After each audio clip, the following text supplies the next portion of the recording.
Hello po, ako po si Mai and welcome to Tagalog Beyond Basics. In this lesson, I will give you phrases for your morning routine narration if you are aiming for intermediate high to advanced level proficiency. You can use these morning routine Tagalog phrases as a guide when you create your own. Handa ka na ba? Magsimula na po tayo. Naniniwala ako na ang magandang araw ay nagsisimula sa magandang umaga. I believe a good day begins with a good morning.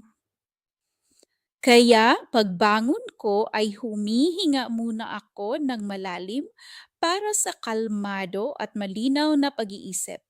So when I get up, I take a deep breath first for calmness and clear thinking.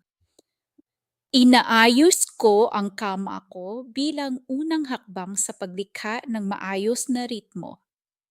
I fix my bed as the first step in creating a smooth, organized rhythm for the day.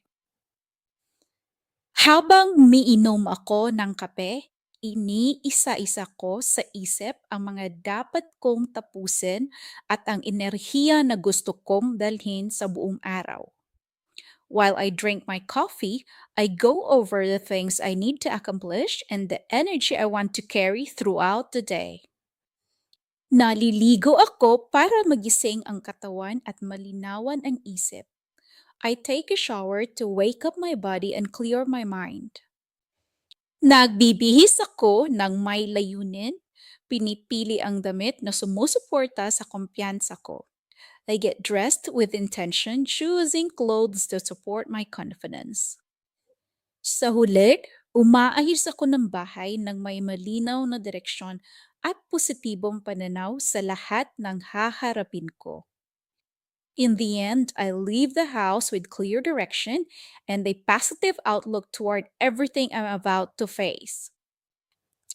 Keep repeating these phrases until they feel natural and use them as inspiration when creating your own morning routine narration to show fluency and to achieve an intermediate high to advanced level of proficiency. And that's it for today. Magkita-kita po ulit tayo sa susunod ha. Mag-ingat po kayo palagi. Paalam!